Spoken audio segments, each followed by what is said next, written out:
Check the mic and make sure it sound right, boys.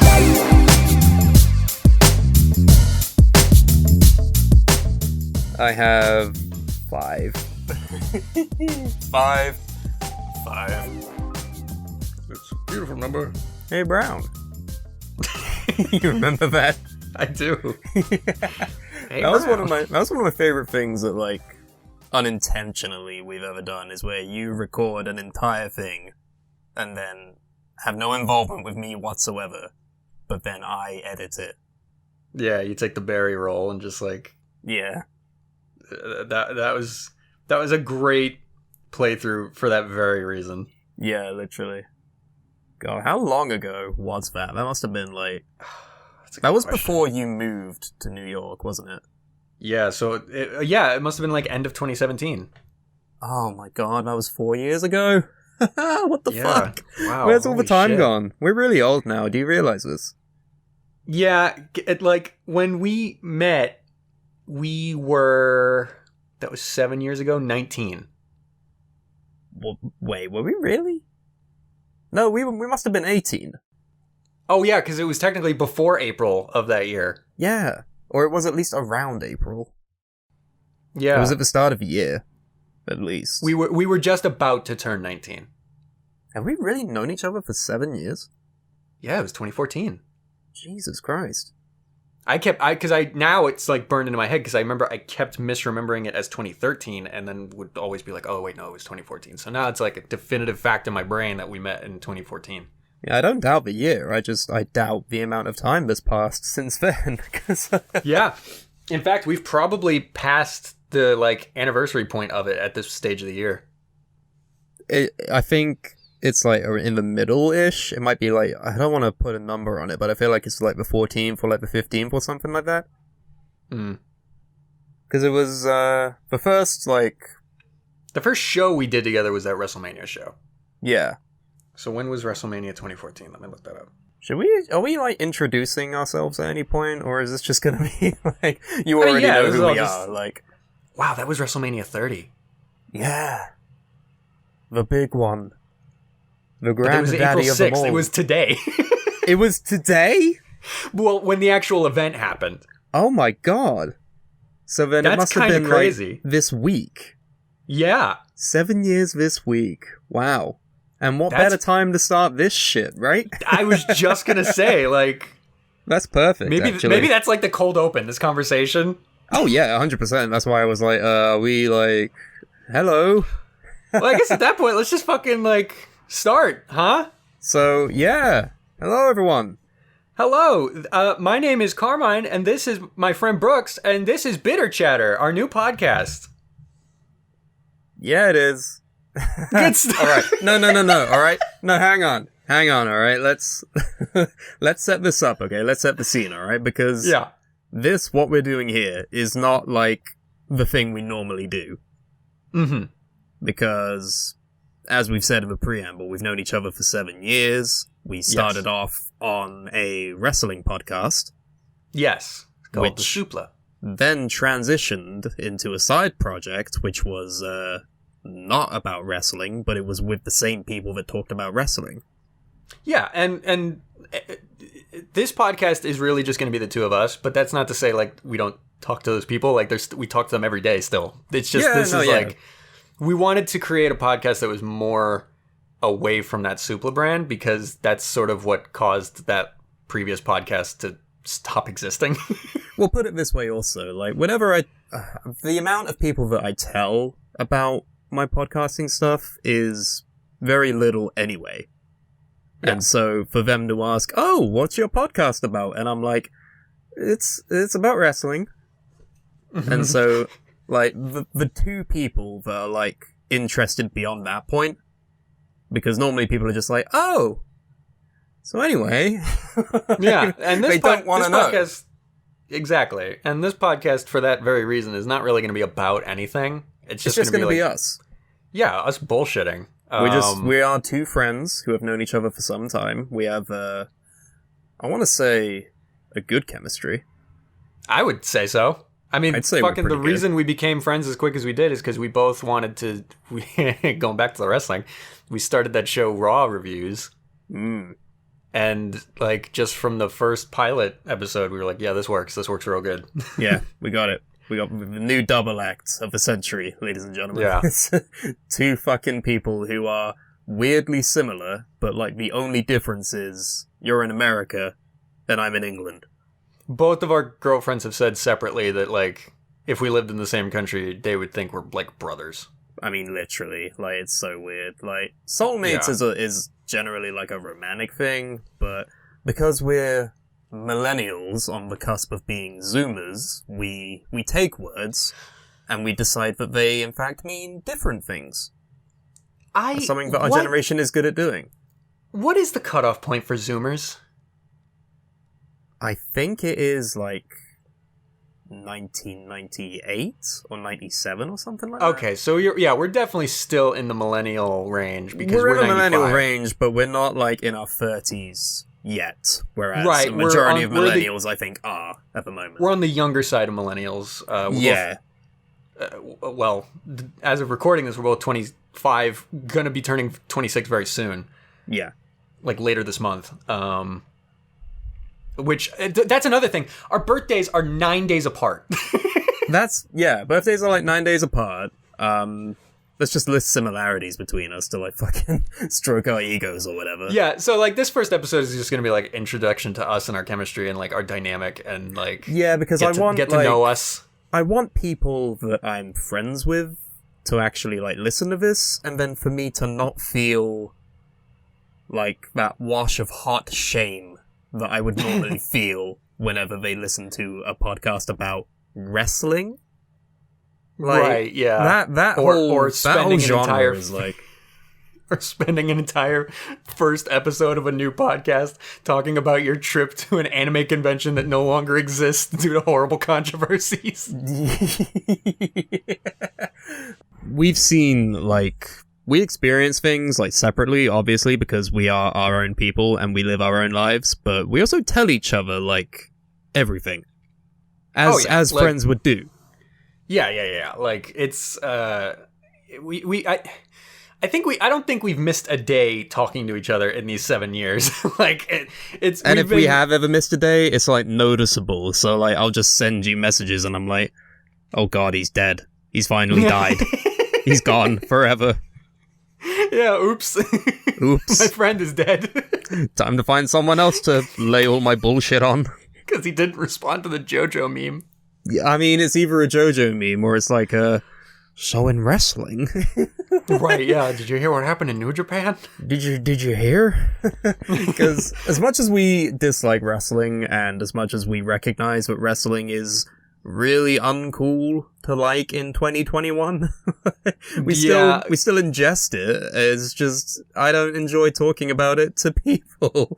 It's like pretty much. It's like a weird fucking... It's not a closet like weird thing you do on the weekends, but it feels that way. It feels like you should be ashamed of this, and to be honest, rightfully so, because it does kind of suck. I don't know why super hard. We are still invested in this shit. The only like intake of wrestling information I get anymore is whatever you tell me. Like I have completely unplugged myself from the wrestling world because like I just every time I look at it I'm like ugh. Yeah, I'm jealous honestly, and it's only because I still do the Supla, the wrestling podcast, for those who don't know. Right. Because that was where I was originally going with this. Be prepared for like a load of tangents, by the way, people. It's in our nature. Because this is just how we conversate. We start at one place and then like 6 seconds later we'll be in like a 5th different place. Like, it's crazy. And I've said like publicly before, I have a very tangential brain. So like I'll start a sentence in one place and end up 5 steps away in a heartbeat. Like... Yeah, it's like a weird looking computer, honestly. Like, you just fucking... It's like a weird program that you have. Yeah, it's like playing 6 Degrees of Kevin Bacon all the time on accident. All the time, instantaneously, in seconds. And not on purpose, and it's a nightmare to live. Yeah. So, the main angle of, like, what I want to get out of this is... There's a couple of things, alright? I don't want to call it a modus operandi, because that's fucking weird, right? But right, there like, are here's some... our mission statement here's for this podcast. Here's a mission statement for Bitter Chatter, a trademark.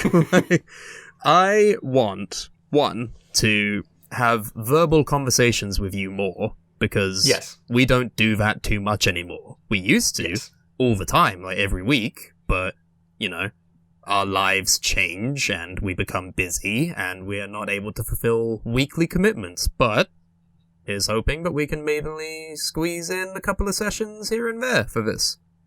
Yeah, I would hope so. And the second, this is the big one, alright? I want this to be, like, for anyone. Like, just anyone who wants background noise or just tangential nonsense to listen to, like, on the bus or whenever you're doing, like, practical applications or anything. Like, I just, like... Yeah, exactly. Background noise while you do something else. That's what I want this to be. Yeah, pretty much. Like, I've noticed more, like, the only podcasts I really listen to and enjoy anymore are that exactly. Like, fucking Sweet Boys and fucking... a little bit my brother and me, but less of that lately. Just, like, people just fucking talking and just having a good time and bullshitting about whatever. Half the time when I'm watching fucking Game Grumps, I have it, like, I'm not even looking at the screen and I have it in the background as a podcast. Like, that's exactly what I want to do with this, because, like, our previous podcast was very much, it was an attempt at that, but it would always kind of... I think we tried to be too many other things in that show. Yeah, I think it was meant to be like a variety show, but there were way too many different like things on there, because how it would go, this was our old show, it was called The Broadcast. Which, horrible mistake number one, turns out there's a million shows called The Broadcast, so off the bat, we kind of shot ourselves in the foot. The name just kind of sucks as well. It's like, oh, that's your 12-year-old brother's podcast title, surely. Right. Like, but no, we were mentally cognizant, and we all decided that would be a good name. For some reason. It wasn't even... Honestly, I remember this... I remember the session where we sat down and tried to name it, and it was really just a nobody was happy compromise of, like... Oh, yeah, we all had, like, different ideas, because it wasn't just us two. It was, like... It was a majority of, like, 6 people, I think. Yeah, because I wanted everybody to be on that show regularly, and then it turned out, you know, that's impossible to schedule, and it just ended up, after like 50 episodes, just being the two of us all the time. Yeah, mostly with maybe like 1 or 2 guests every so often, like every other month or something. Yeah. So, that used to be, show, like... What would it be? It would be like the start of a show would always be us explaining what's happened, like, since the last time we recorded. Any interesting stories that happened throughout the week. And then I just... Oh, yeah, throughout the week. It used to be a weekly thing, but then it turned into, like, however long. Month. Yeah, maybe once a month. And it's like, if we were to do that now, we'd be like, so, what's happened to you in the past 4 years? Right. Or whenever we stopped doing it, because it was a long time ago now. Yeah, it was before 2017, I think we even stopped. But, yeah, and then... I think it was 2017, maybe 2018 at a push, and that's already 3 years ago. So, yeah, we're already pushing the envelope on that time. And then I kept trying to, like, make the show more interesting by adding different segments and stuff, which just, like, turned it way too formulaic, and that's what I want to get away from with this show. It's just be like, nah, it's just gonna be us talking for however long. I don't even know. We'll try to cap this at max 2 hours, because that's the other thing. The broadcast would sometimes... That show used to go on for, like, 4 hours sometimes. That's a good thing, because it means that we are able to carry a conversation for that long without stopping, but it also means, oh my god, these poor souls have to listen to us for 4 hours. Right, like, who the fuck's gonna listen to that? No one's gonna listen to that. Not even people... I don't think Ellie ever listened to a full episode at any point. If I go back and re-listen to an old broadcast, because I do that sometimes, I barely listen to the whole thing. Yeah. Like Jesus Christ, that show was problematic. Too much. Yeah, so the most it'll be with this is, like, we'll have a topic, and that's it. Yeah, and we'll tangent every once in a while and bullshit for a while, and like I said, we'll try to cap this at max 2 hours. I don't even want to do that much if we can avoid it. But no, yeah, well, we'll stick for around maybe like an hour, I guess, because that's affordable. That's affordable for the mental, I think. It's a nice digestible podcast length. Yeah, literally. And we're just going to talk about whatever the fuck. We'll probably talk about anime at some points, maybe some video games, maybe some other shit, or maybe none of it, and just fucking annoy each other with debates about food. Like, that is literally, like, some of the most heated we ever get with each other, because we don't ever argue about much, do we? I don't think we've ever had a legitimate fight about anything, but the loudest our conversations ever get is certainly when we debate about food and what is and isn't a certain type of food. And that's purely because of, like, the culture barrier between America and England is so, like, vast that a lot of things sometimes just can be considered one thing in here, but then over there, it's a completely different thing, and we are both angry that is even different because there's no reason for it to be different. Right. It wasn't even until, like, the past year, I think, that we finally learned. And even still, I asked, like, a couple of months ago when I was talking to you and Ellie, and I still didn't get a clear-cut answer on what England defines as a pudding, which is very different than what America defines as a pudding. Yeah, the pudding debate is, it's one that's never really going to be solved, I don't think. No, because there's so many different answers. Right, if you ask an American what a pudding is, there is one answer. It is just that, like, non-fruity, gelatinous dessert. Yeah, it's like... It's not caramel, is it? It's like, it's some kind of sweet, like, Jell-O, basically, right? Yeah, it's still... And even then, it's less solid than Jell-O. It's goopy. It's kind of actually hard to explain what American pudding is in words. See, when you can't even explain, like, what the other half of it is, like, that's part of the problem. Because you can either have one definition that you can't explain, or you can have 5 definitions for one thing. Right, and in England, it's like almost a catch-all term for most desserts. Yeah, I mean, there's few things that pudding isn't.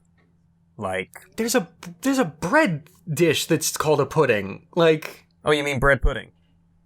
No, I meant Yorkshire pudding. Oh, but that's not a pudding. We have... See what I mean? Like, it's weird when, like, you say it out loud, but for us it's just for culture, because Yorkshire pudding is had with, like, beef gravy and you have it with a roast. Other meats. Yeah. Like... It's just a bread.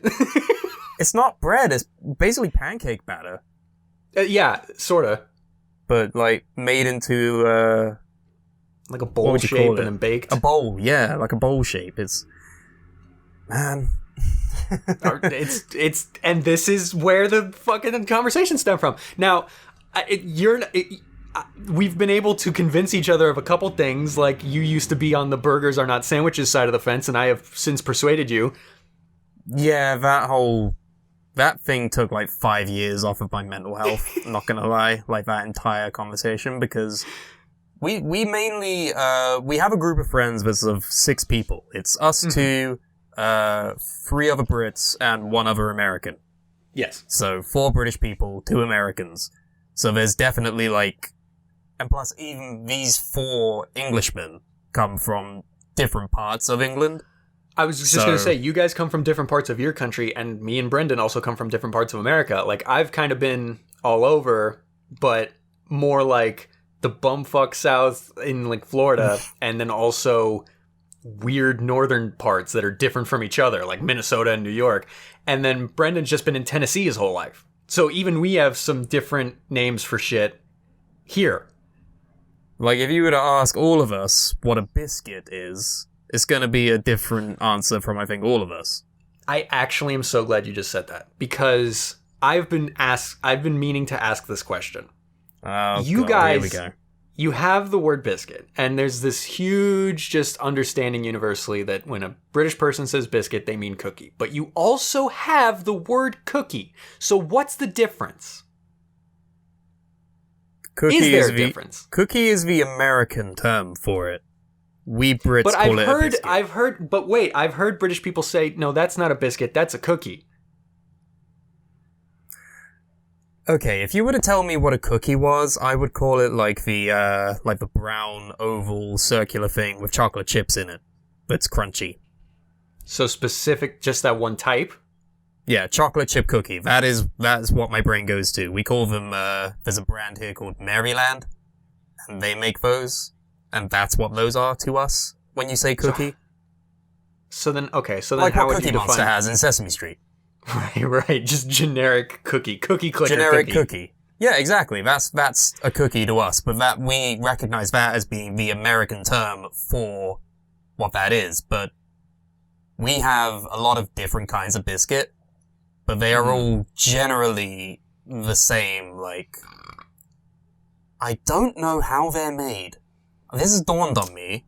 Like, I'm a bit of a himbo, not gonna lie. So, my knowledge of things it has gaps at best. I don't know what biscuits are made out of. I think I have an approximate knowledge of many things. I do have an approximate knowledge, not even of many things, of some things. Like, I'm not that clever, but it's sugar and... I need to look this up. I'm exposing myself on air as not being very clever at all. My brain wanted to hijack that sentence so badly when you just stopped at sugar.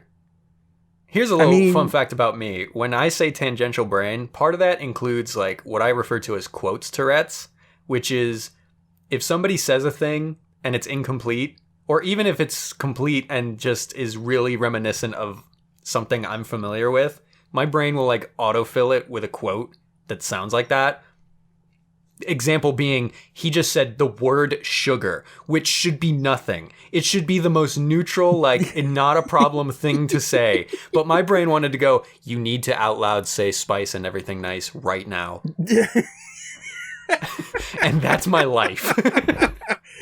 Oh, God. It must be horrible, like, being in either of our brains, because my brain has holes in it, and, like, information just falls out, never to return again. And then yours is just... Say this now, do it now, say it, regardless of anything else. It.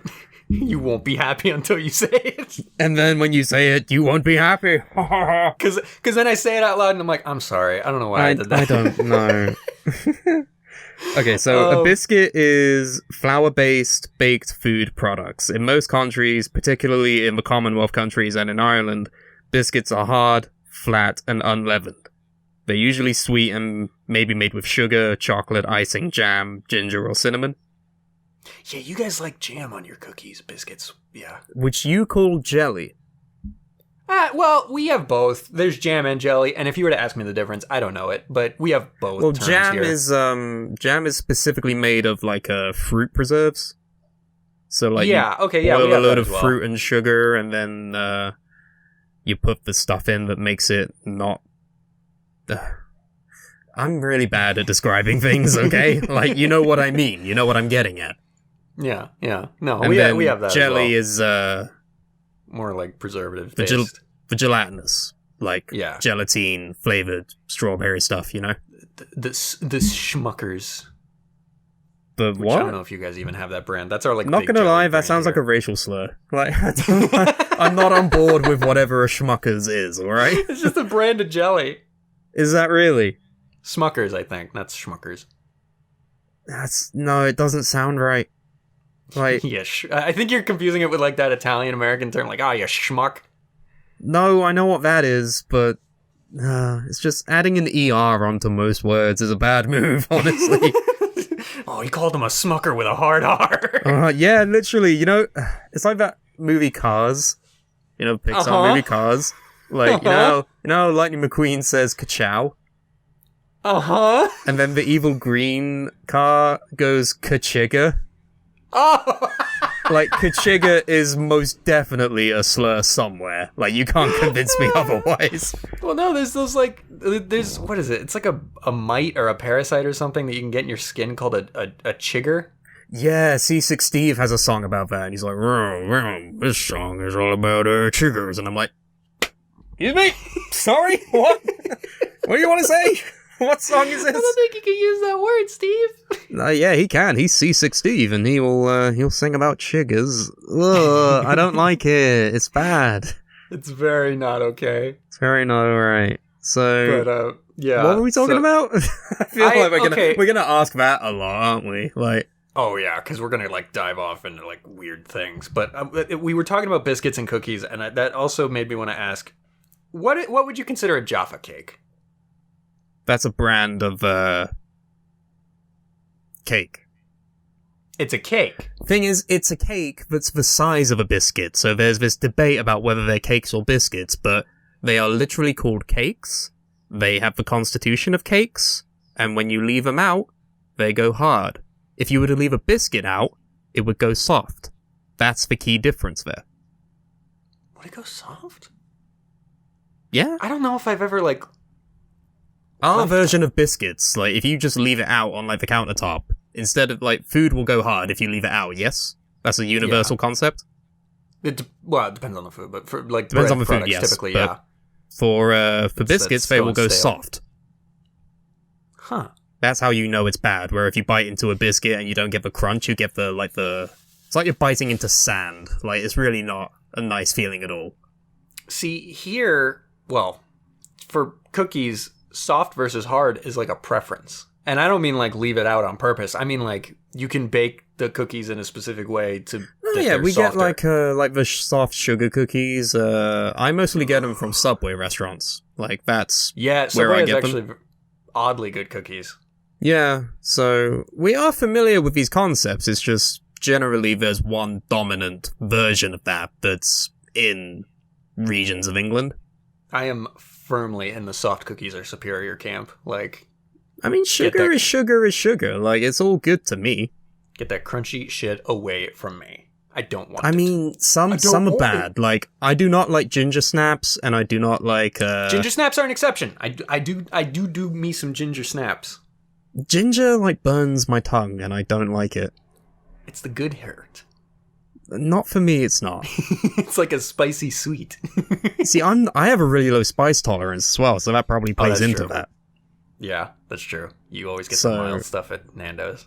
At Nando's, yes, and even then, like the lemon and herb stuff, I'm always a bit like, ooh, bit hot. But I do not ever. White people shit no, that you just said. No, listen. I'm not as bad as the people that get plain, alright? If you get plain at Nando's and you don't have any, like, dietary or respiratory issues, like... I didn't even know that was natural selection will come for you. Like, let's put it that way.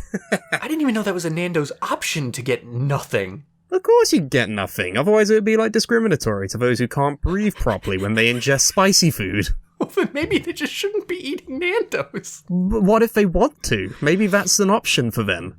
I guess. You shouldn't discriminate based on your shitty lungs. What was I don't think when I went the 2 times, I don't think the hottest one was available. What was the hottest one I had? Did I get the double X? For fuck, maybe. At that point, I'd be on the fucking floor crying. Like, holy shit. Why would you ever... Because I remember, like, we just got the bottle at the table. Like, I didn't order my sandwich with it on it, but I used it on the fries. You call it a sandwich, that's odd.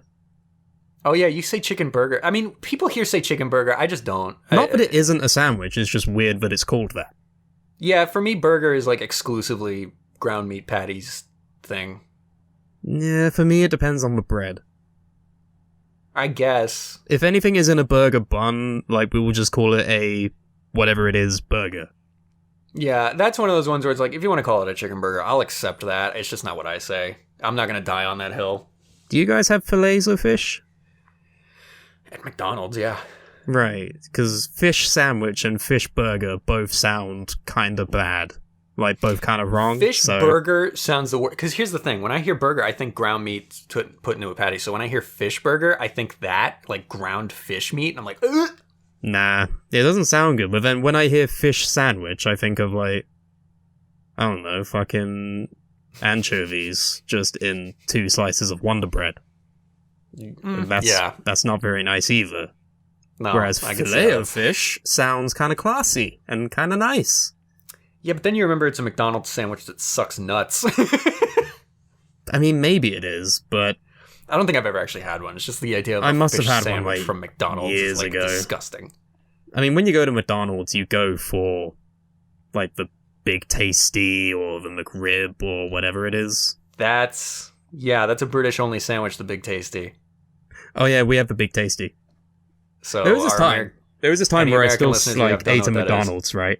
And it was with Ellie's family, me and Ellie's family, and I don't know if it was me or if someone else got what we call the Big Tasty, but you know how like on the packaging of foods you have like the amount of stuff that's in it and like the amount that's in your guideline daily allowance. 30 grams of stuff.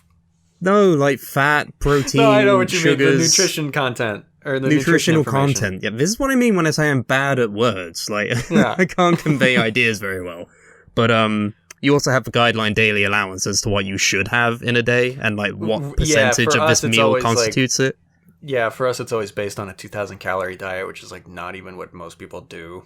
I think that's what we do as well. Maybe 2.5, but either way. I looked at the fucking ingredients on the Big Tasty and I was like, oh, I wonder how bad this is for me. And percent of saturates was fucking 100.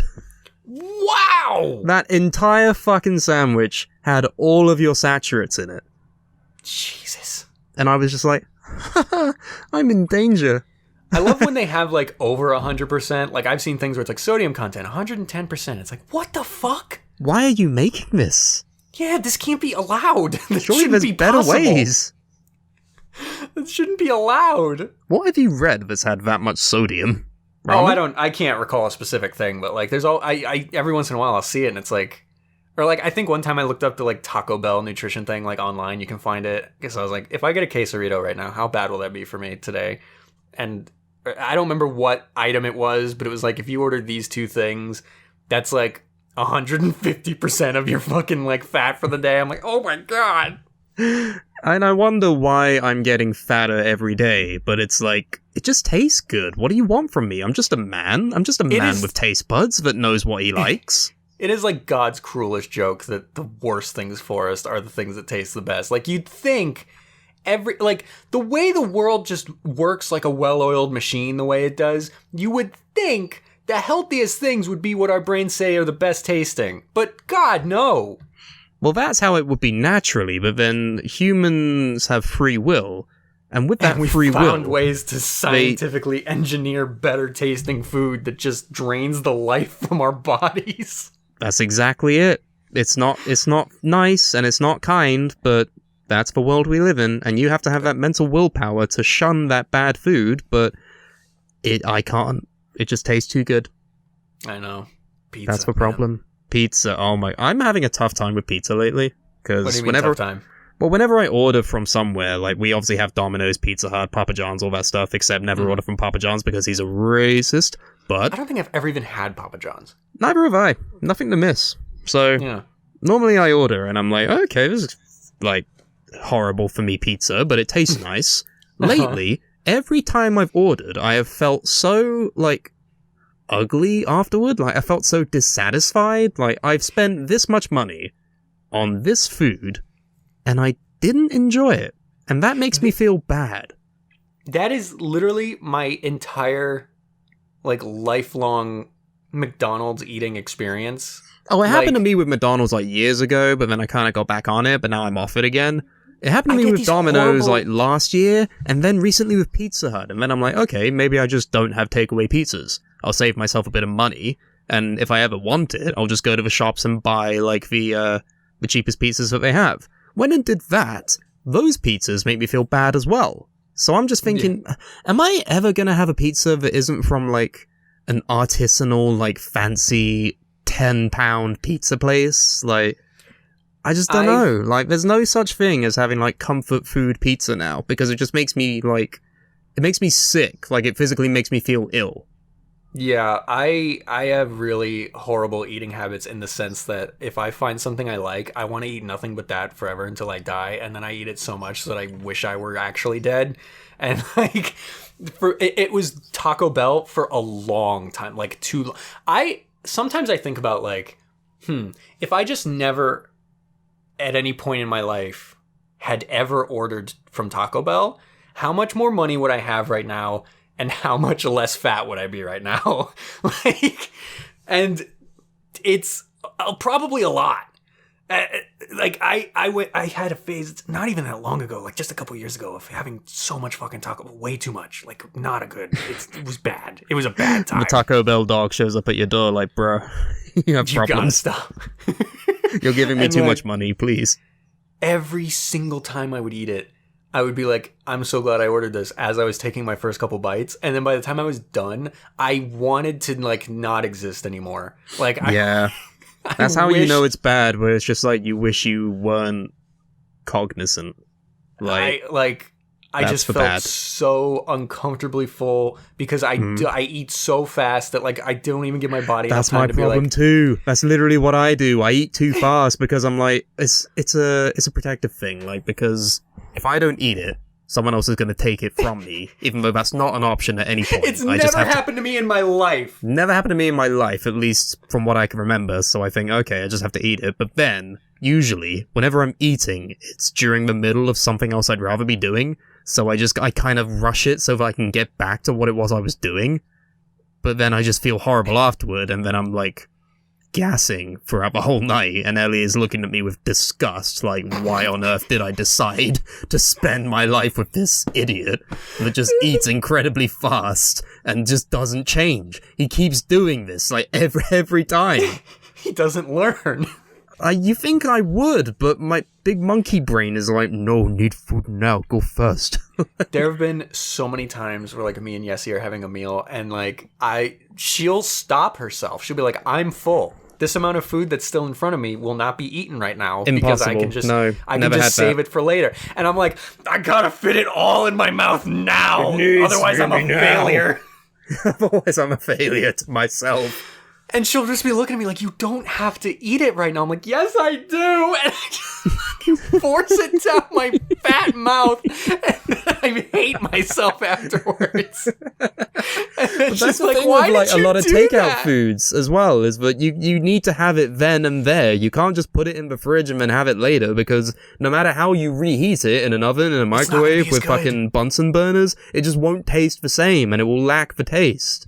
It's not going to be as good if you reheat it. You have to eat it now, otherwise it'll go to waste. The only thing that is an exception to that rule, oddly enough, is cold pizza. But even then, I can't have that anymore. Like, it's... I don't know why I'm complaining. This is actually a good thing, because it saves me money, and it saves me fat rolls.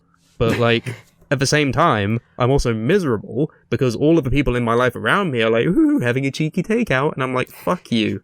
Fuck you and your takeout, alright? Look at me. Yeah. Look at what I have to do to live. I have to eat actual food, and I don't like it. I hate my life because I have to eat nutritious food. It's a matter of having food that is, like, good for you, or it's a matter of having serotonin.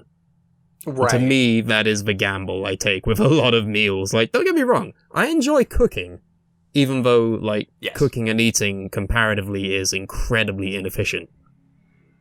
Yeah. Like, because it will take, like, sometimes to make a good meal, it will take 2 hours to cook.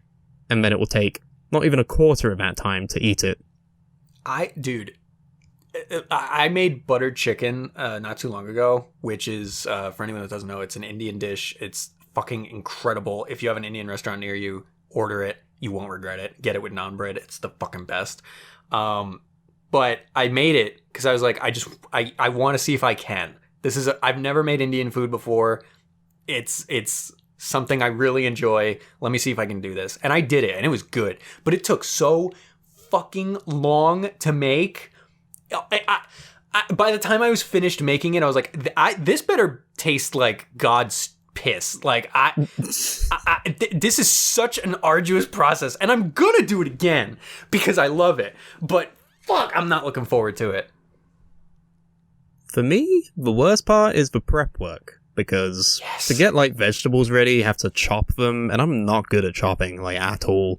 Like, I repeatedly looked up video tutorials on how to dice onions, and I forget every time I pick up that knife. It's like it takes the memory out of my head. This is what I mean when I say my brain has holes in it. Information will fall out, and then it will never come back unless I watch the tutorial again. So then I watch it, and I'm like, duh, it's so easy. Why did I ever forget this? And then it keeps happening. Every time I go to dice an onion from memory, I'm always like, this doesn't look right, and it's because I didn't cut it right. Yeah, like, my big problem is that my knives aren't sharp enough. And no matter what I do to them, they're never quite sharp enough. So I'll be, like, dicing an onion, and then I'll go for, like, a cut towards the back of the butt of the onion, and it'll just, like, shit out underneath layers instead of cutting through it because I just squeezed it. And I'm like, and tomatoes are a nightmare. Oh, I hate it. That's why I have them in the cans, because, like, having them, like, fresh, I hate cutting them. So much goo just gets everywhere, and, like, today I really don't like it. today I had to chop up some basil, and like the knife just it was that annoying ass shit where like instead of cutting through the leaves, I was denting the leaves, and I'm like, my God, yeah. Why does God give us people are these listening to skills this, like, just sharpen to your cook? knives, and I'm like, I just sharpen your knives, idiot. And I'm like, yes, but fucking I gotta buy like whetstones and shit because the fucking like Amazon knife sharpening kit or whatever like doesn't fucking work enough. God, like his pranks, sometimes they go too far. Yeah. It's fucking annoying, but yeah. So if that whole conversation about cooking and eating horrible shit isn't the perfect example of what this podcast is going to be. Oh yeah, and this is us without topics. Like, we have a couple of topics in mind. I don't know if you have more than me, but like we've got stuff planned that we want to like spend entire episodes talking about. Some regimented, some just one question, or some a series of questions. Yeah. Because like there will be times where we'll just say one thing and it'll turn into a 20-minute conversation, like what had just happened. But yeah, no, I lately the only shit that's like been on my mind is all the fucking like anime I'm catching up on. Anime. I remember watching that regularly. I got big into Attack on Titan in the last few weeks. And I know you did. It has dominated my brain. I know that you are in like the Attack on Titan hole. I know that you're watching Jujutsu Kaisen. Like, that show's great. It's all well and good, right? But for me, I sabotage myself more frequently than anyone else, right? How do you mean? Well, you know how on RuPaul's Drag Race, fucking RuPaul is always like, "Your inner saboteur, honey." You know that shit? Yeah. Yeah, so I feel like I sabotage myself because I set myself up being like, I'm gonna watch this show. And this show will have like seasons and episodes, the whole 9 yards, and I'll just be like, yeah, I can do that. But then I just don't. And I don't know what it is, but I feel like I'm too lazy to do recreational activities. I've been there for sure. I had my biggest problem with that was when I tried to like ingest multiple things at once. Like I can never do that ever. I got to this point where I was like, I was reading One Piece, reading Dr. Stone, catching up on JoJo's. I wanted to watch fucking, I don't even remember what show. Like 2 different shows at the same time, and all this at the same time. I'm like, I can't do this. One of them was Hunter x Hunter. I remember that, and it was like, I can't do this. I have to pick one thing, like set them up in an order, and then do that. And so I finished watching Hunter x Hunter. Then I read and caught up on JoJo's. Then I caught up on Dr. Stone. Then I started One Piece, which I still haven't finished because then I started getting into other shit. And now it's Attack on Titan, but I'm all caught up now. So I'm probably going to get back into One Piece. And it was just too much. And so I just have to do one thing at a time. That's what I've learned. One thing at a time. I can't do anything else. Otherwise, I'll do nothing. It's hyperfixation, right? But I'm hyperfixated and also lazy. So I do one thing, but it takes fucking forever sometimes. Like, I'm still not finished with the 2nd season of My Hero Academia. And I know! I love it. Don't get me wrong. I really enjoy My Hero. The 1st season, absolutely great. I did that in like 2 days. And I was like, great. I love this show. I'm going to buy merch. I'm going to make this like the new thing that I enjoy. And I'm still not done with season 2. Are you? And I don't know did why. Did anything happen in season 2 that you're enjoying it less? No. It's really cool. They're doing like this like tournament, like sports festival thing. Yeah, it's really cool. And I don't know why. It's just for some reason I haven't picked it up. It's down on the table. Like, it's on the table. It's not off the table or anything. It's there. It's waiting to be done again. I just have like the motivations and the whims of like, they're awful. They're horrible. I can't fucking do anything to save my life besides maybe, I don't know, play Final Fantasy X, my favorite video game, for like the 6th time on the 5th different platform to completion again. Yeah. It's comfort, I think. The fact that, like, I've done these things, I will happily do them again because I know what's coming. Whereas with My Hero, I got no fucking idea what's coming. Maybe I'll be disappointed in the future. Maybe I'll get super fixated. Like, the only exception of this rule recently is JoJo's Bizarre Adventure. Oh. Like, that anime I completely, like, as soon as I watched it, I was like, I understand now. Our timeline of JoJo's is so interesting because, like, I started watching it first once a week with Yessie. And so I was progressing through it very slowly because we would only get through, like, a few episodes per week. And I spent, as soon as I started watching it, I was like, Brooks, you have to watch JoJo's. I love it so much. And he's like, yeah. Okay. Because we both do this. We're like, hey, there's this thing I just found out and love. You'd probably like it too. Start doing it. And then both of us will be like, yeah. And then we won't do it. So that happened for like a couple months. And I finally got into like part 3 at this point and actually was getting close to the ending of it. And finally you were like, okay, let me try it. And you just took off with it. To the point where I finished it before you did. Yeah, you finished part 5 before I did. But I was thrilled. But you were like, restricted. Yes. Like you were constrained to like watching it with another person. For me, right? Because it was like a couples activity for us. Yeah, I was just a weird little fucking gremlin, just in his bed sheets watching fucking JoJo's Bizarre Adventure every waking moment. Like there was a time where me and Ellie went to a concert. And we were in the queue, going to see this amazing band perform, and literally, I found out, oh, that coffee shop has free Wi-Fi. Time to open Crunchyroll. Time to go to JoJo's. Time to watch Anubis Part 2. Didn't load, because, oh my god, stop it. Focus on what you're doing right now, That was the universe saying, what are you doing? Yeah, literally, like, Polnareff can wait. You're about to watch a fucking concert. Settle down. Oh god, yeah, like so yeah, JoJo's I'm like hyper fixated on, and they just announced part 6, so naturally as soon as that's out, I'm gonna drop everything else that I'm doing and I'm gonna watch that. And now you're gonna be restrained to once a week because this is the other thing. Because of JoJo's, got into reading manga, which I had never really done before. I finished part 5 in the anime and was like, I gotta keep going. I'm just gonna read the rest of it. And I did. I did it exactly that. I'm completely up to date on all of JoJo's. You still don't really read manga, so you didn't do that.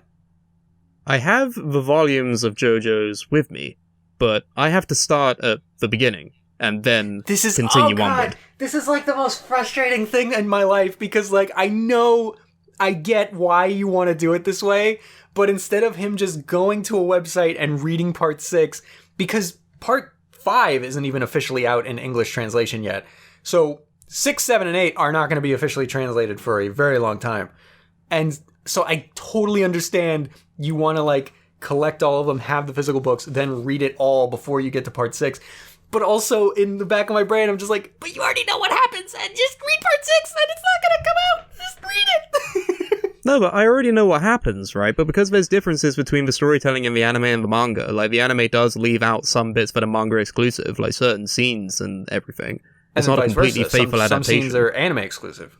Yeah, exactly. So it's a different experience. And don't get me wrong, as soon as I've read like everything that's been released, I think part 4 is completely out in English. I think it is. As soon as I'm done reading that and I have the physical books in my hands, I will then go online and read part 5, 6, 7, and 8. But I can't do that because I'm currently in the middle of part 3 because I don't own any of the other books yet. It pains me. Why does it pain you? Like, you understand. I do understand, but at the same time, it's like...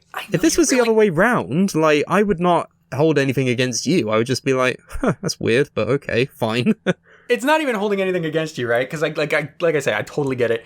But it's the feeling of, like, I know he's going to love it, and I just want him to experience it, because I just know he's going to like it.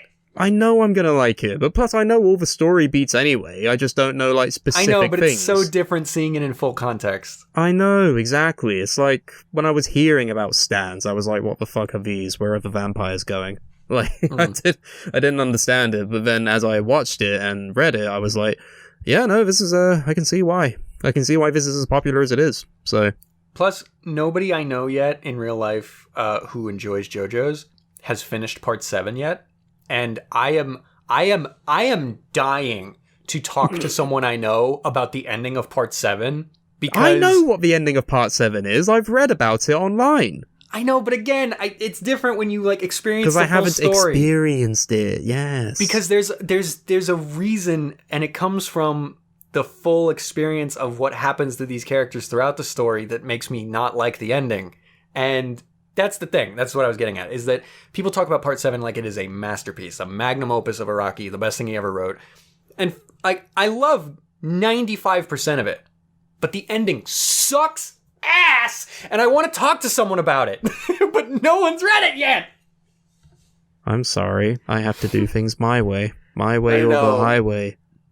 But like, also my sister's reading it, and she's taking her sweet fucking time. She gets through like a chapter every 3 months, and I'm like, please just read it faster. And sounds like she has the same problem as I do, where it's like, you want to do something, but it's like, it's a temporary thing. And then Yessie will like start reading it, and then she'll find a new series to get into, and she'll go through all of that first, and I'm like, this is what forums are for. Like, I know, but they're Reddit strangers. I want to talk to people I know. I want to talk to you, dumb idiot. Yes. I promise we'll get there in a couple years, alright? You just have to sit and wait. Yeah, because, like, Yessie, like, specifically would, like, read a few chapters, and it's like, oh, I gotta catch up on Black Clover, which is, like, a 170-chapter series. And I'm like, oh my god. And then she'd get caught up on that, and she'd read a couple more chapters, and then she would start Attack on Titan, and I'm like, oh my god! I mean, to be fair, you do this to me too, but I never make a big deal of it because I understand. I do it less now. I used to do it way worse. You're still doing it to this day. About what? Twin Peaks. Oh, well, I gotta find the movie. I'm telling you, I will buy you the movie from Amazon and send it to your house. I'm trying to find a way to watch it without spending any money. Well, then fuck you. Like, this is... It's been so many years since you finished season 2, and then you have the movie, and then you have the new series, and then I gotta find a place to watch about that. Any of it. It's on fucking something. It's on Sky Atlantic, I think. No, that's for us. For you, it aired on Showtime. I gotta find where I can get Showtime, because I don't even have cable anymore. But no, literally, there are ways you can watch it, even if you have to pirate it. Yeah. When I say pirate, I mean look up a totally legal stream on the internet. Yeah. If you're listening, David Lynch, don't. Pirate is a Zoomer slang term for watching legitimately. Exactly. If there's anything you can describe pirates as, it's legitimate. Legitimate businessmen. Yeah, but at least I finally finished season 2, which took forever at first. Yeah, and now you're doing the experience that everyone else had at the time and waiting 25 years to figure out what happens next. Yeah, I'll watch it in 25 years. Yeah, you'll watch it when you're 50. Yeah. Oh, God. Mm-hmm. Halfway to 50. So am I. Yeah. Anyway, I feel like there's something else we can segue onto that's like eluding us at the moment. Yeah, well, I mean, we can talk about like our history of being online, because that's gone through wild rides over the years. Oh my god, the amount of times I've changed my online identity to... I'm now at the point where I'm like King Crimson, alright? And for those who don't understand the JoJo's reference, it's that I am so conscious of how long I've been online for, and admittedly, all of the dumb stuff that I've done, I want to erase all of it. And that means from like the start to as recently as yesterday. Right? I don't like leaving a trail anymore, because we've seen what happens with social media now. It's now a tool for basically terrorism, right? Yeah. So I don't want to fall victim to that, even though no one knows who I am. Like, it's a weird paranoid thing. I feel like I'm Brad Pitt or something, like just deleting all my old tweets, and it's like, no one knows who you are. No one gives a shit about this, but it makes me feel better, because... Yeah. Oh my god. Shut up, you fucking child on Twitter. What are you saying right now? Even when you were first on Twitter, you changed your like 10 times in the like time frame that you had it, and then you just deleted it entirely for like a few years. You didn't have Twitter, and just recently you got it again. And I've changed it again 3 times. Oh goodness. Hey, that way they can't find me. It's like I'm avoiding like student loans. Meanwhile, you've had the same handle for like 13 years. Up until like this past year, yeah, because like I had a fucking Xbox gamer tag from when I was in middle school, and I just used that as my username everywhere for years until literally like the end of last year. Yeah, you've been No Akimbo for like years and years. I'm gonna try and see if I can remember as many of my old fucking I don't want to say stage names, but like usernames. That's the name. I just remember Akuseru. Akuseru was one. That was like 2014. Akihiko Sam was one of them. Yes. What's the Douche Fry? Oh yeah, that was like the first one. That was in 2013. That was a bad time in my life, if you couldn't tell. Otterfield was one of the first ones that I used. I don't think I ever even saw that one. Nah. Studio 14. What else is there? Recently, I've just been using my name. Oh, Samicon Device was one of them. That was one I remember. Yeah. So I would be like, the way I do it now is that I do it based on my initials, which are SB.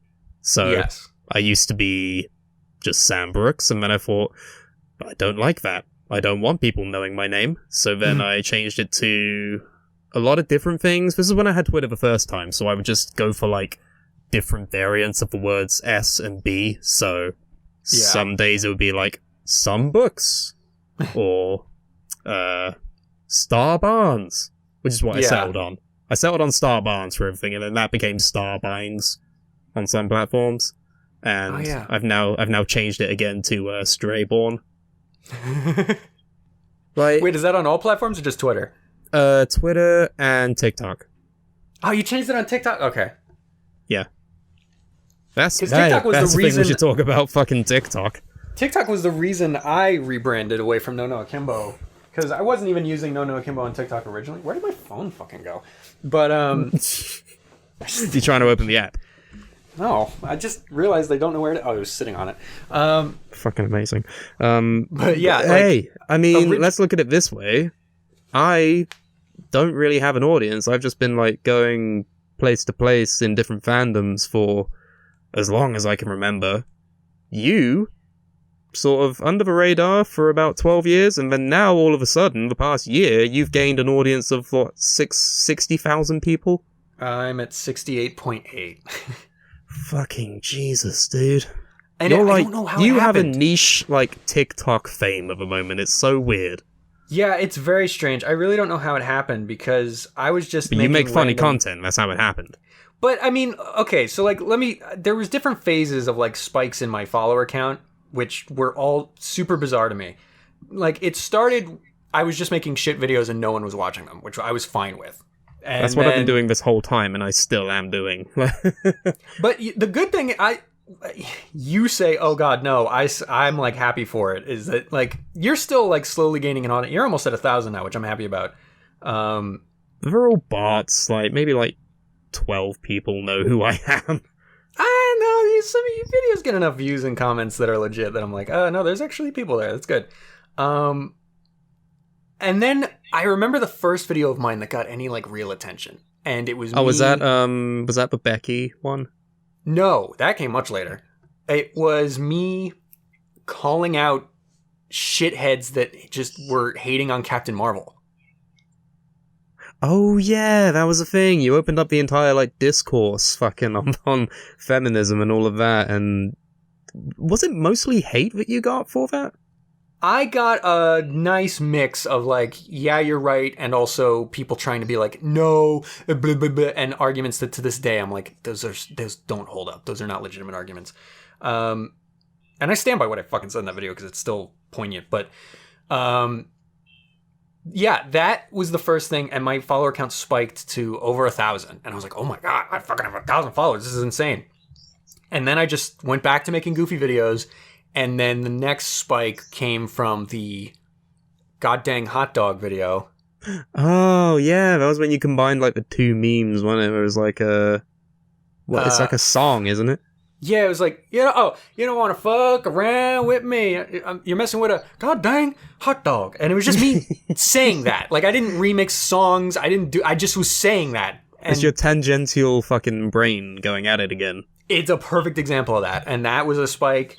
And then Becky was the next big spike, which is me doing a censored white version of that Champion 13 song, Becky.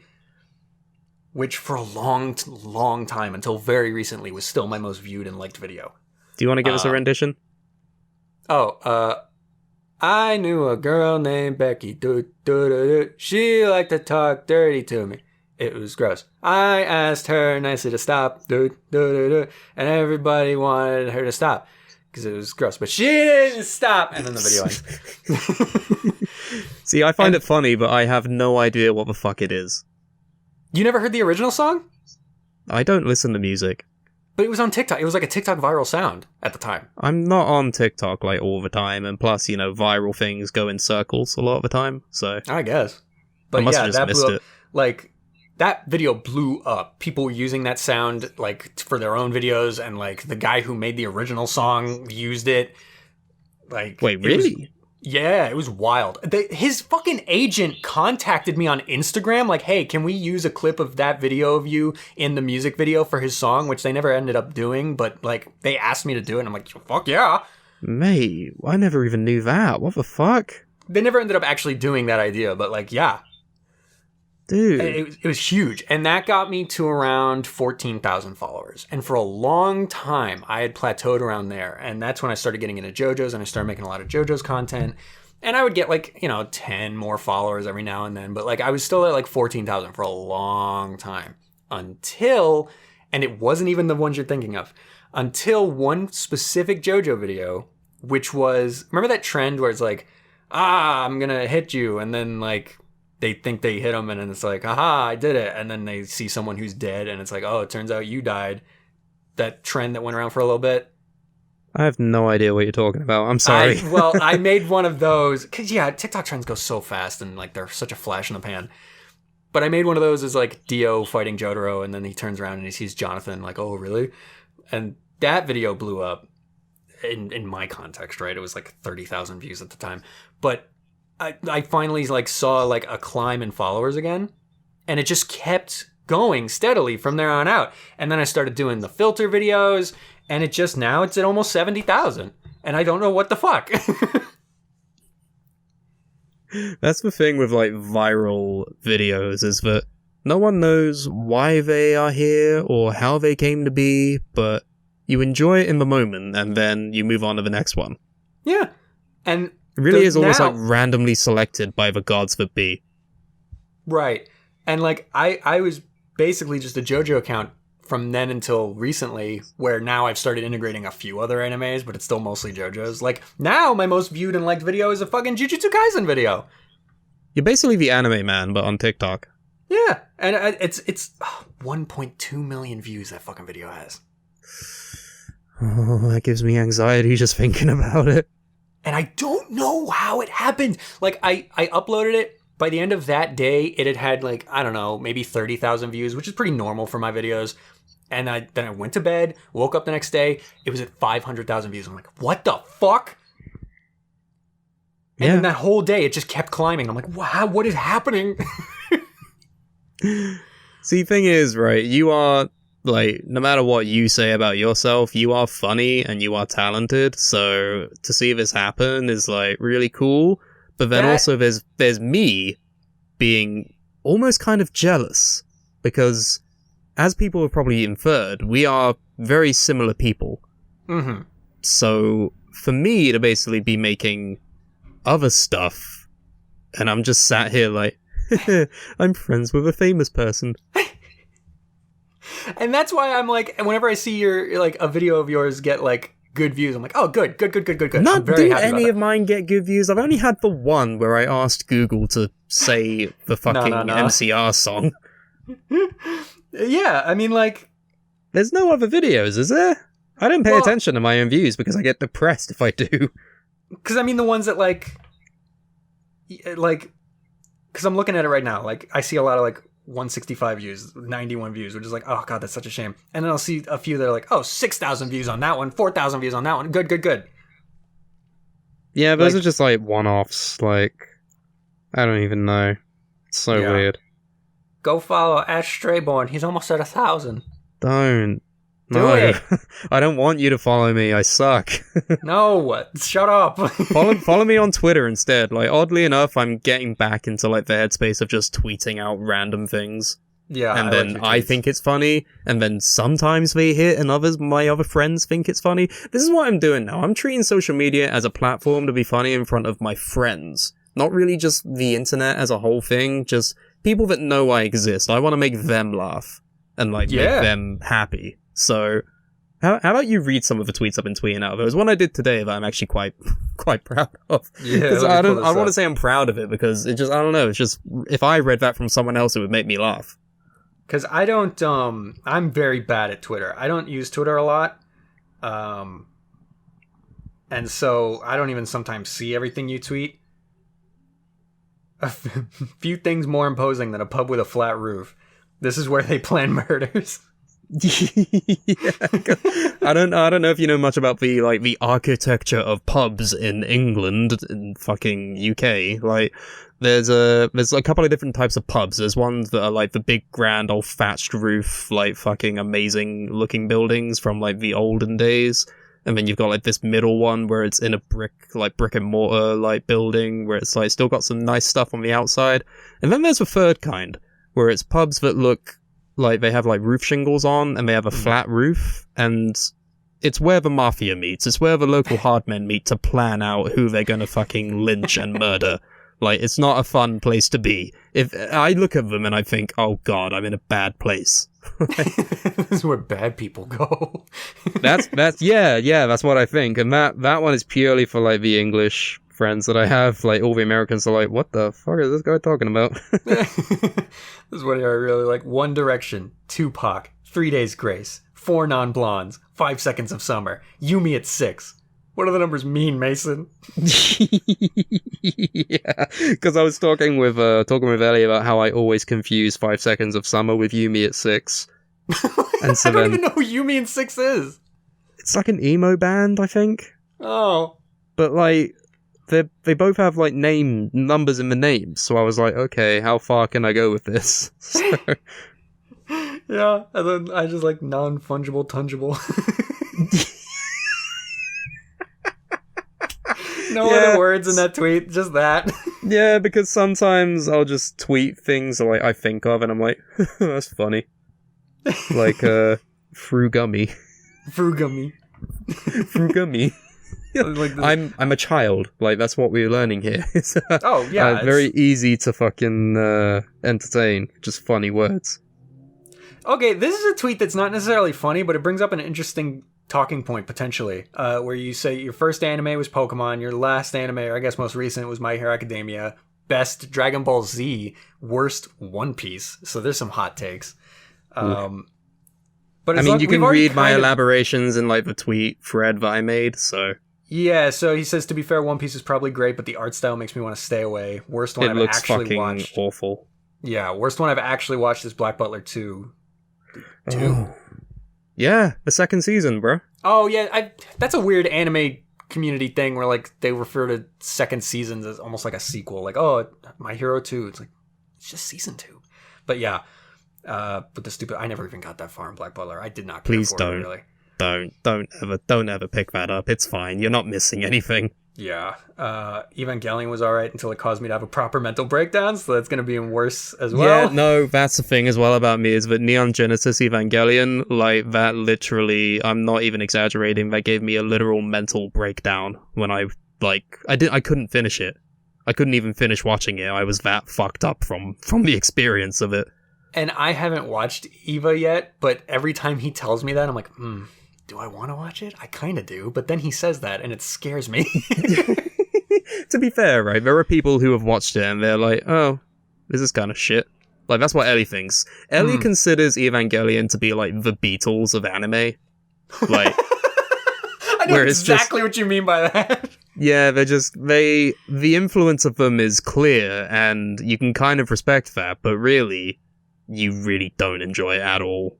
Right, Which like, I get it, you're important. what I've seen, I enjoyed, but then it takes a fucking hard left, and I'm having a fucking existential crisis about whether people actually love me or not, and I'm just thinking, I don't need this from a fucking Japanese cartoon made in the 90s. I don't need this. The irony of what I'm about to say, since I haven't watched either Evangelion or this show I'm about to say, is insane. But based on that, you would probably have a similar reaction to Devilman Crybaby, from what I've heard. Nope. No. Never watching that. Never, ever. Yeah, I never saw Ellie that loves either. it. Ellie fucking loves Devilman. And I'm like, That's no. interesting. No, I won't. I refuse. I don't want this fucking series of images in my head. I've already seen, like, clips of the original animation from, like, the 80s. I don't give a shit. It was horrifically dubbed and it was hilarious. But, oh my god, the gore scenes, like, no. Old anime, when they wanted to get gory, was fucking brutal. Nightmarish. Like, I can't, my threshold is weird. Like, I can't really deal with any of that stuff. I just always think of the scene from the original anime where the guy rips the tits off the demon lady.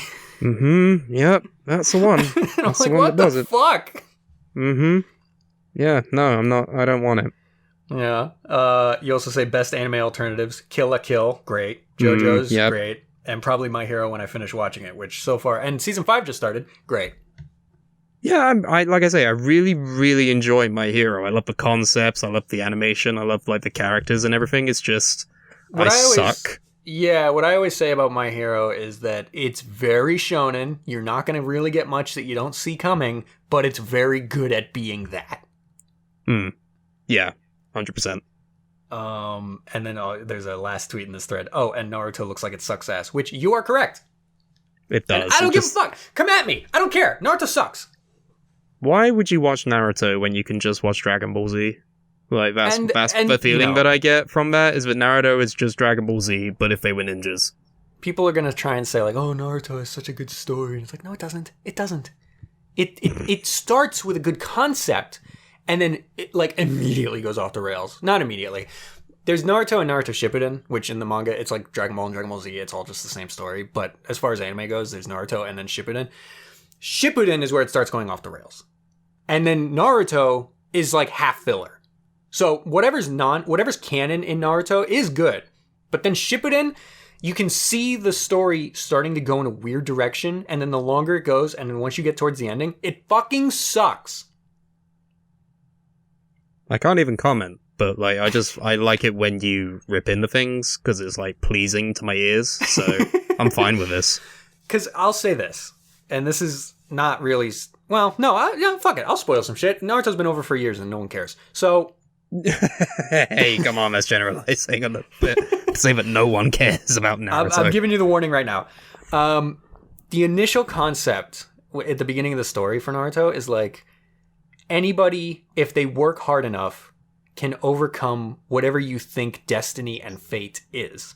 Which is like, that's fine. I like that concept. He gives that speech to so many characters. Naruto gives that speech to several characters in important moments in the story. And it's like, yeah, that's cool. You tell him, Naruto. And then, here comes the spoilers. I'm going to just tell you how this fucking story ends. First of all, there's this whole, oh, he's the big bad guy. No, wait, it was actually him all along. No, wait, it was actually this person all along. No, wait, it was actually... They do that like 5 times. But when it finally gets to who the actual villain is, which is a moon goddess, or a goddess that lives in the moon, I don't even care. It gets to a point where the only people that can even physically damage this person are Naruto and Sasuke. Do you want to know why? It's not because they worked hard to get stronger, like the whole concept of the story has been saying this whole time.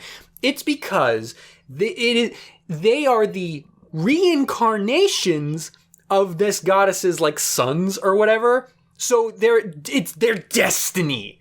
Which is, it spits in the face of everything we've been doing. Like, what is the point? I mean, the Great Tea Race was pretty good, wasn't it? and then there's, it's so much filler. It's literally like half filler. Yeah, I've got no interest. I'm sorry. I don't like it. When I heard how it ends, I'm like, oh, go fuck yourself. Go fuck yourself. I lost interest just naturally, but I'm so glad I didn't stay invested in that fucking series. What you just described there is a fear that I have whenever I dive into anything new is that, well, when I watch this, I'm going to enjoy it, I hope, but there's always that risk that the ending will literally ruin everything. It's why I try to stay away from big long running shonens like Black Clover. People keep saying, like, well, not even just in anime, like out in like normal TV, you've got like Dexter, you've got How I Met Your Mother, you've got a load of different TV shows that like the ending just completely kills anything that came before it. Game of Thrones is probably the biggest example of this. People listening to this, I was just going to say, are probably going to say Game of Thrones in that category. Irregardless of how you, Carmine Antonelli, feel about the finale, because I think you liked it. It's perfect. I wouldn't change a thing. I will fight anyone on this. Game of Thrones' ending is not bad. Hey, we're not here to fight. It's okay. I just want to give an example here. Okay? Yeah. Just settle down. What I'm going to say is remember when Game of Thrones was like the most popular thing in the entire world, like in terms of TV shows? Yes. Where is it now? Well, done. No, even after shows are done, they will have a lasting effect on the legacy. Nothing for Game of Thrones anymore. It's almost like that last season just completely erased it. No references, no fucking sequels or side stories or anything else. It's just completely gone. Well, they are still doing that prequel But my series. favorite thing about it is that the directors of this Game of Thrones series, they rushed this final season so that they could work on the new Star Wars movie. And then they got fired from it because they got fired from it because they rushed Game of Thrones. And I think that is just symbolic of the whole fucking story. But you know what? It's all down to personal tastes. You like it, he doesn't, she likes it, they don't. Or I think what a wonderful human perspective we have on most things. I think people just naturally don't like endings. No, some endings are really good. People liked the ending of Breaking Bad. There's exceptions for sure, but then, because there are also times where like people see an ending and be like, oh, that was so awful, and then years later they'll be like, you know what, it wasn't that bad. Like Sopranos. Keelan, our friend Keelan, talks a lot about Sopranos, and I really want to get into it, but I don't know. It's one of those things where I'm like, I don't know if I would even enjoy this at a base level. But the way he describes it, and the scenes that I've seen, are very good. But, I don't know. I don't know, I never watched Sopranos. It was on when I was too young to watch it, so I just never... Yeah, same. I'm pretty sure it's on Disney Plus now. That's so weird. What? Might be wrong. Let me double check. I've seen it on somewhere. I'm pretty sure. It's gotta be HBO Max, because that's an HBO show. Now, some HBO shows are on Disney Plus now. Really? Yeah. I think Atlanta is one of them. How is that possible? Atlanta's on Disney Plus. Wow. Yeah. Wait, is Atlanta HBO? I think it is. I don't know. Huh. Okay, now I'm just getting fucking advertisements on how to watch The Sopranos. It's like, I don't need to know how to watch it. I need to know if it's on Disney fucking Plus. Step 1, sit down in a chair and or couch. Step 2, turn on television. Step 3, once you find it, look at it with your eyeballs and listen to it with your ears, and you will therefore ingest the story. It's not on Disney Plus. I made a mistake. But I made an oopsie. The idea is that there's a load of different like shows and everything from history that I want to watch, but then like, I don't know. I like my really niche TV shows that you are probably never ever going to watch despite my insistence. I mean, hey, I like Twin Peaks. I know you do. How about you fucking finish it? I gotta get the movie to watch these. I get to find the movie that's impossible to find. It's like gold dust, except it isn't. Yeah. No, I don't know why. And that's actually a future episode of ours, isn't it? We're going to have like a TV tournament. Yes, that's probably going to be the next episode. Yeah, fuck it. We'll do it the next one. Yeah, where we're going to go through a bunch of TV shows, put them in a bracket, and then try to tournament arc this shit and figure out which show is the best of all time, at least among the ones that we put in there. Because we are unabashedly stealing ideas from other podcasts that are quite good. Because who actually cares? Like, who cares about making up your own ideas? Just steal everyone else's. Yeah, we'll have our own spin on it. Because until you said that, I didn't even know that anyone else had done it before. The New Day did it on their podcast. Oh, okay. Yeah, They've also done it with action movies as well, so... yeah, okay. See, I don't actually listen to their show, I just see clips now and then, so... The clips that I show you? Pretty much. Yeah, that's how this friendship works, apparently. Yeah, we just share shit with each other. Yeah. Is there like a final thing that we can round this off with? I was just about to say something, and I don't remember what it was. Was it about TV shows? I guess it wasn't that important, if I can't remember it. Oh, I think it was going to be about... for some reason, it was going to dive into Marvel. I don't know why. Yeah, let's talk about Marvel. We've had WandaVision, we got Falcon Winter Soldier, it's all popping off. We got trailers for Loki. Yeah, and the fucking Mephisto theories are going to come a-rolling, I'm sure. Yeah. That was such an interesting aspect of WandaVision happening that got so carried away so fast. To give context for those who maybe don't familiarize themselves with Marvel and that, basically there was this TV show called WandaVision, which was about these two characters, Wanda and Vision, oddly enough. So throughout this entire show, they are basing, like, the culmination of this show around a comic book storyline. This is what the fans are doing, not the actual showrunners. The fans are taking the source from the comic books, and they're thinking, the villain that's involved in the comics, who is called Mephisto, he's like a demon type of character. He's like Satan. He's like Satan, yeah. He's gonna be the next big bad guy of the entire MCU, like Thanos. And this is going to be where they introduce him. Because in the source material, Wanda has a lot of ties to Mephisto, and so do a lot of other characters in the show are also related to Mephisto. Right. So, sort of around maybe the 3rd or 4th episode, everyone had convinced themselves that Mephisto is going to be the final villain of this show. And they were trying to find any way that they could be like, maybe that's him.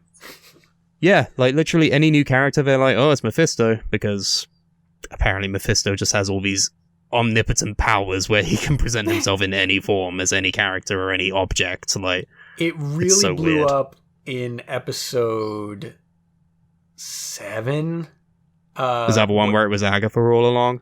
Yes, because that before the musical number kicks in and Wanda's in Agatha's house, you see a fly on a curtain. And and like, wasn't Mephisto in the comics introduced as being like a fly or something? The first time you see Mephisto in the comics, he's disguised as a fly, and people are like, oh my god, it's Mephisto! And then it was just like, no, it's a fly. Yeah. And it was just like, oh god. The entire viewing audience basically convinced themselves that the devil was real. But no, he never showed up. There's never been any plans for him at all. It's just this grand, like, delusion that they all had. Even all the multiverse theories. Yeah, the multiverse theories and all of that stuff, so that all went out the window. And so now it's a running joke where in any MCU or even any TV show, like, you'll just think, oh, this new person? Clearly Mephisto. Carly Morgenthau? She's Mephisto. Yeah. Baron Zemo? Mephisto. Yeah, he's gonna lead us to Mephisto, who lives in Madripoor. Owen Wilson? Mephisto. Fucking ridiculous. I think it's hilarious, because I never even subscribed to the theory, because I was always like, well, this isn't the comics though, is it? We have, like, almost a decade of history where it shows that these movies can go their own way. Remember the Mandarin? Which now they're fixing with Shang-Chi and the Ten Rings. Right. And even in that movie, in Iron Man 3, by the end of it, they're like, oh, he wasn't actually the Mandarin. The Mandarin exists for real, like we know him somewhere else in the world. We just we're not going to see him right now. Why bother? Because it was a fucking fake out, and movies do that all the time, and I didn't care. But I remember people got so fucking mad. Yeah. And it was kind of bad, because the Mandarin, like, much in the way that Mephisto is. This is like, the Mandarin is like the Mephisto before Mephisto, right? But it was contained into one movie, which is like a 2-hour viewing experience. Right. WandaVision went on for 9 fucking weeks. Yeah. And we had to put up with Mephisto for about 6 weeks of that. And it was just a fucking nightmare. I'll give you this. The villain of Iron Man 3 was not the most interesting guy in the world. I don't even remember his name. But you could honestly say that about any Iron Man villain. Well, I don't know. In Iron Man 1, it was such like an intro thing that like I'll give him a pass on the boring villain white guy stealing it's the evil version of the hero thing. I think Whiplash was fine. Whiplash was fine when it was just Whiplash, but then they turned him into the Crimson Dynamo halfway through the movie, and then even then, he was just a puppet for another rich white guy who's the evil version of Tony Stark. That was the part where I'm like, because I rewatched the first 2 Iron Man movies recently, and I'm like, okay, 2 is not as bad as everyone says it is. It's just not fantastic. The worst Marvel movie is still Thor 2. Ooh, I don't know. Dark Is World? that or The Incredible Hulk? Well, does that one even count, really? If you have to say that, that means it's a bad movie. But I mean, does that count as MCU? Yes. It 100% does. I mean, yeah. It introduced Thunderbolt Ross, who is in other MCU movies. Yeah, it's the same universe. They act like it's the same character, even though it's Mark Ruffalo and Edward Norton. Like, you know, it counts. It's just a fucking terrible movie. Yeah, well, to be fair, that was like the second MCU movie. They didn't quite know what they were doing, so it's excusable. Yeah, because at the time, they didn't really... They were like, this might happen if we don't get fucking bankrupt first, so we'll They put Tony Stark in the like mid-credit scene, so they had plans at that point, but yeah, the execution and then the hindsight afterward like was just really bad. Yeah, but, you know... Oh, and then, you know... Not saying this is anywhere near one of the worst Marvel movies, but Thor 1 is just like Dutch Angle the movie. I don't know if you've seen that movie recently. I know what a Dutch Angle is, and I have seen the first Thor movie, but like half it's going to be one of those things where now that you've pointed it out, it's all I'm going to be able to see. But it never struck me as being like that. Yeah, I had seen it for the first time this past Christmas when I was hanging out with my family. I was like, oh, let's watch the first... You only just saw it? I never saw until then the first Thor or the first Captain America. What is wrong with you? Because, okay, when they came out in theaters, I didn't know what Marvel was doing, so I didn't care enough. I didn't care enough about those characters to go see those movies. And then you're not a Marvel fan, like, by nature then? No, the MCU got me into Marvel. I was a Marvel fan before that. I like collected old figurines and read all the comics and everything. Like, I don't even know what made me want to go watch Iron Man, because... It was a movie that was playing. That's usually what makes me want to go watch things. Because I was saying this to someone recently where I was like, you know, before the MCU made these characters popular, no one gave a shit about Iron Man or Thor or Captain America. They're not Batman. You know what I mean? Yeah, at that point, the only popular Marvel character was Spider-Man, and that's because he had all those movies from Sam Raimi. And he didn't belong to Marvel at the time. He was doing all this Sony shit, which sucked. So, like... The Raimi trilogy isn't bad. No, there are worse superhero movies. I'm totally okay with the Raimi trilogy, even the third one. But I don't like Amazing Spider-Man 1 or 2 at all. Oh no, they suck. But at the time when the MCU was doing what they were doing, or first starting, that was what was out as far as Spider-Man content was the Amazing Spider-Man movies. So it's like, who cares? And then the only other big superhero movies were the Dark Knight movies. Yeah. So it was like, it's not Dark Batman. Knight came out in the same year as Iron Man 1. Which one? Who? Dark Knight. Dark Knight. That was the same year as Iron Man 1? 2008. That feels so weird. It's even weirder thinking that The Dark Knight is the second movie in that trilogy. I know. No one really watched Batman Begins. Because it fucking sucked. No, I saw it after the fact, and I was like, you know what? That wasn't bad. It's a first Batman movie. It's fine. Whoever they got to play Rachel was probably one of the worst casting decisions I've seen in like a modern movie in a long time. I don't even remember her in that movie. Right. But yeah, it wasn't Evan Rachel Wood, I don't think. It was some other actress. Let me just double check my facts here. And then they replaced her with fucking what's her face Gyllenhaal? Yeah, she was good. She was fine. I don't have a problem with her. But Maggie Gyllenhaal was a good actress. Yeah, the character was just weird. Katie Holmes, that was it. Yeah, fucking. Yeah, I've never really liked her in any movie anyway. I literally don't remember her in Batman Begins. I just remember Ra's al Ghul and Cillian Murphy. I mean, yeah, Cillian Murphy was good. Yeah, and those are the Christian parts where I'm like, Bale this was fine. And then, Dark Knight's great, and then Dark Knight Rises, I sort of have the same Game of Thrones, I stand my ground, it's not that bad. Even though everyone hates that movie for some reason. We all have different opinions about movies, but, What are we talking about? Oh yeah, the MCU. Because did you see The Avengers in movies, in movie theaters? I did, which made it weirder. Because like so you didn't. You only saw half of the backstories there. Yeah, I saw Iron Man 1 and 2, and then Avengers. That's not correct. That's not how it should have been done. I pieced it together. I got the gist of it, and I went through the rest of the MCU, not really missing out from having not seen those movies. And then this past Christmas, I finally saw Thor 1 and Captain America 1. I'm more shocked about you having not seen the first Captain America movie. The only thing I really kind of missed out by not watching that one is like the Bucky connection.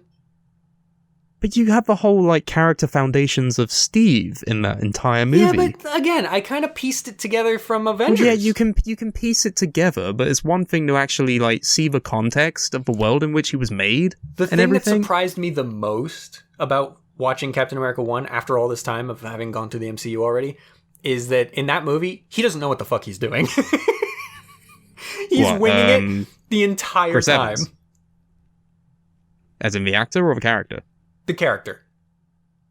Steve Rogers. Yeah, Steve Rogers doesn't know what the fuck he's doing that entire movie.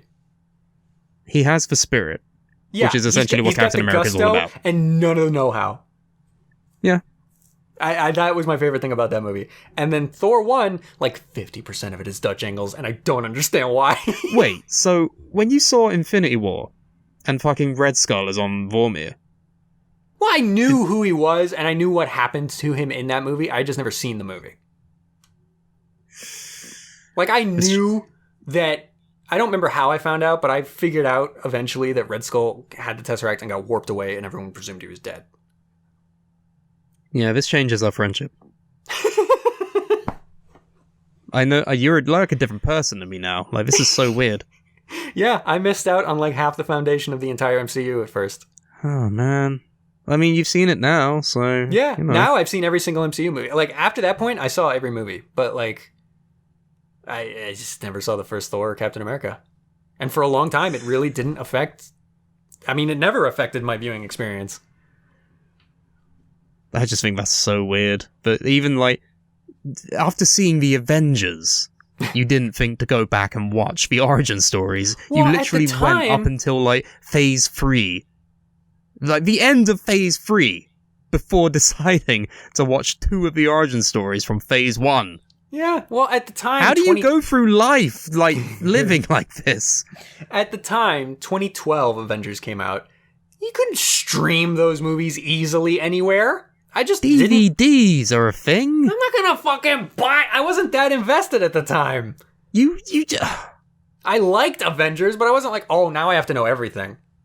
Because I got the bits and pieces of information I missed from it. So I was like, I got it. I'm good. Well, I guess it's user-friendly, the MCU, I guess, like... Yeah, there's a difference between, like, watching fucked, a movie and then understanding it to, I'm phrasing this badly. If you have, like, other movies that build context to a single movie, you can watch that single movie and still enjoy it. That's a good movie. But if you have to see the other movies beforehand to even understand the single movie, that's a bad thing. Right. Like at this point... Someone could just watch Infinity War and be fine with it. Right. They'd be maybe a little confused here and there, but, like, for the most part, you'd get it. Yeah, you get the gist. Big purple guy wants to do shit, and they gotta stop him. Oh, there'd be moments like, why does this sort of European girl have a crush on this transforming robot? But what is a Wakanda? Yeah, yeah. But other than that, like, you'd be able to get the bits and pieces. Yeah, exactly. I think the beginning would be the most confusing, like with Thor's ship. Yeah, to be fair, that's kind of important really that you see Ragnarok. Tie-in. Yeah. Other than Did that, it weird you out that the events from Ragnarok to Infinity War happen in like a week before? Yeah. Yeah, it's very weird. Like, Monday, you are God of Thunder 4. You have your hammer, you have your brother, you have your dad. And then, by the end of it, you have none of those things on Friday. Like, by the end of the week, half the universe is gone. Half the universe is gone. Your brother's dead, your dad's dead, your evil sister is alive and also dead. Half your friends are dead, and you could have stopped it all, but you didn't. Yeah. Because you didn't go for the head. Thor's arc of depression is, like, really well done. I'm in that arc of depression right now. 3 guesses which part I'm in. Just abusive denial of anything and also packing on weight. Yo, so many people complain about Fat Thor, like, oh, they use his weight as a joke. It's like, no, they didn't. You didn't pay attention to it. What was the joke? Right, there's no joke. Oh, no, to be fair, there's a lot of wisecracks about, like... yeah, like, what is it? He looks like melted ice cream about... and your cheese whizzes in your veins and shit. Yeah, like... but, like, the gist of that character is to point out he's depressed. Yeah. Like, it's like, not... If he always looks like that, I doubt they would say those things. But it's the fact that he went from fucking a literal muscular Adonis to looking like me. Which, like, that's the crux of it. The set photos for Love and Thunder have started leaking, and he is no longer going to be fat, which, I don't know, sure, fine. I'm sure it'll be good. I wouldn't have even cared if he was still fat. Literally. Because he's an awesome character. Yeah, he really is. Like, he's one of the most well-developed Marvel characters, like, in the whole MCU. As long as he's still fucking played by Chris Hemsworth, I don't give a shit what he looks like. It's going to be a weird day where he stops. Because now we've gotten to the point where 2 out of the main 3 are no longer doing it. Main 3? Well, yeah, as far as the original characters, Captain America, Iron Man, and Thor. Oh, you don't even include Hulk in that? You do? Hulk is the number 4. Come on. How can you not? Hulk is barely a solo character anymore. Like, he can't... Oh, come on. We've discussed this. He can't have a solo movie anymore. That's not his fault, though. That's Universal's fault. But it's just impossible to make one with him that's good. Only because how many have they made? 2? Like 4? No, they haven't made that many, have they? I don't know. There's one from 2003, which wasn't good because it had weird Hulk dogs. And you had Incredible Hulk, which wasn't good for various reasons. Okay, so I'm also including the TV show in this in my head, so that's where it is. Which TV show? One with Lou Ferrigno? Yeah. Is anything from the 70s even good? I don't know, people like the Superman show from back then, I think. That was in the 60s. There you go. It's even older. The A-Team. Are they superheroes? I mean, no, but shut up. You know what I mean? Yeah. Maybe you don't, that's fine. So yeah, this is our friendship, everybody. Yep, just bullshitting about whatever the fuck. This is who we are. Complaining about whether or not Hulk is a main character in the MCU. He is, you're delusional. I don't know. But, so thank you for listening to this. It would do us a big solid if you rate this 5 stars, because apparently the early stages of a podcast's life are the most critical to its, like, performance. So give it good reviews, share it with your friends, spread it around, and don't. We have an email address. We might pause this and come back to me because I gotta find it. So it all started a couple of years ago, where I went to the local food shop and I bought the Ben & Jerry's fish food. And so then I ate that, and I was like, this is some good stuff. But then recently, I tried the Netflix and chilled ice cream, and that's kind of changed my perspective on life. Okay. Incredible. The email is bitterchatterpodcast@gmail.com. We're not gonna have like a super segmented way of doing this, but if you want to send us emails of things you want to tell us or questions you have for us or shit like that, that's where you can send it. That is bitterchatterpodcast@gmail.com. All 3 of those words fully spelled out. No numbers or anything thrown in there. Or if you're like not an old person that only relies on email, you can drop us a comment on any of our socials. Yes, absolutely. He is at... What did you change it to?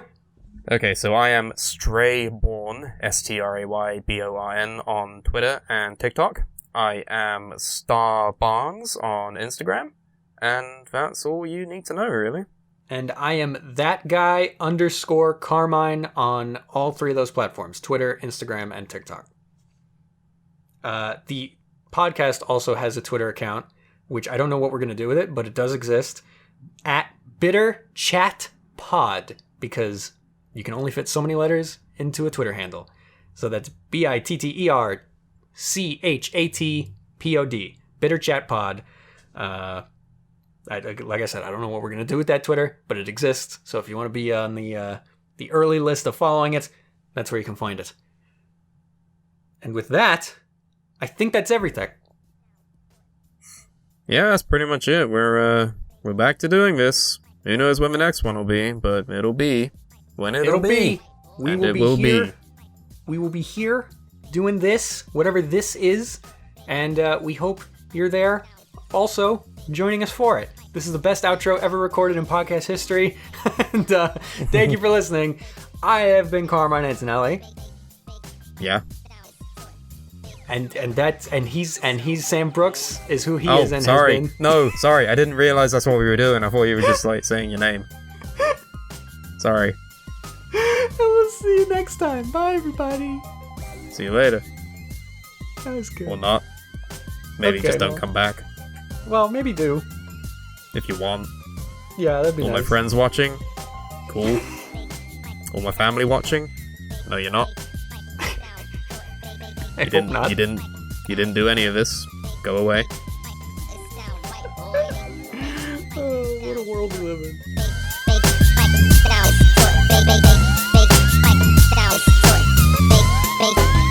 It sound right, boy.